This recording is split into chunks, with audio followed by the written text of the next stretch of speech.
Hi, my name is David Allen Moore. You're about to watch a brief video from my course on German bow technique available on discoverdoublebass.com.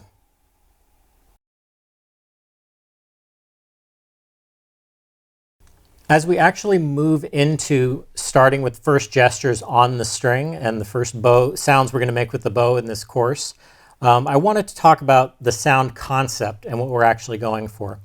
What I want you to model the sound on is the pizzicato sound. So when you pitch your bass, and just listen to that ring, there's a tone, there's a timbre to that.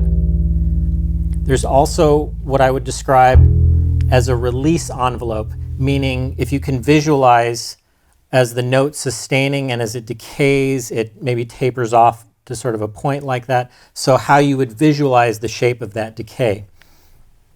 I'm modeling everything on this pizzicato sound. Okay? So that sound of the bass ringing is the resonant sound. Any sort of sounds that you're making with the bow, that's the direct sound. It's really easy to hear the resonant sound when you pitch because that's all that's left. It can be more challenging while you're bowing to hear that sound behind the direct sound of the hair on the string. But the reason why that sound is so important and why you need to model that release envelope is that if I'm bowing in a healthy fashion, listen to the release envelope here.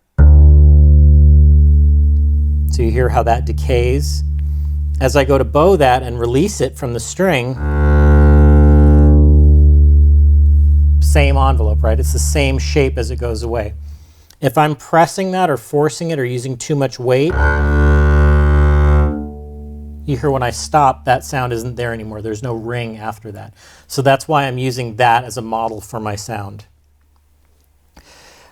I'm looking for minimal distortion in the sound while bowing.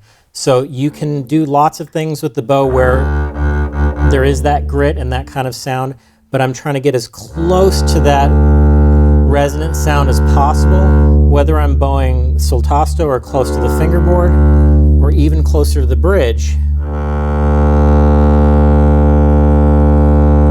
I'm trying to stay as close to that resonant sound as possible. Another thing I would encourage you to do is a lot of times when you're learning, let's say German bow, in a German bow course, you can think that you're doing things wrong or getting the wrong sound or getting a bad sound and putting a lot of value judgments on what you're doing. I look at it as something very different. I'm trying to learn to speak the language of the bow so that if I hear this kind of sound, that might tell me I'm too close to the bridge. It might tell me I'm moving the bow too fast. But I'm going to try and listen to the sound and say, what is that sound telling me?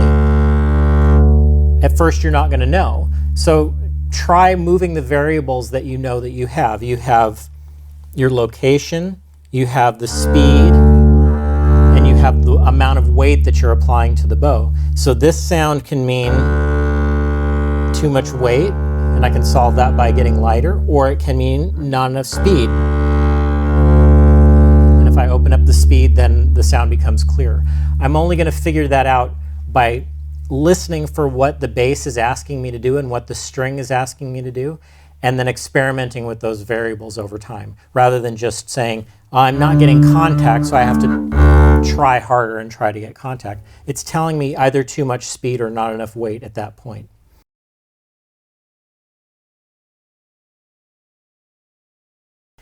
If you've enjoyed this video, you can find the complete course exclusively available at discoverdoublebass.com.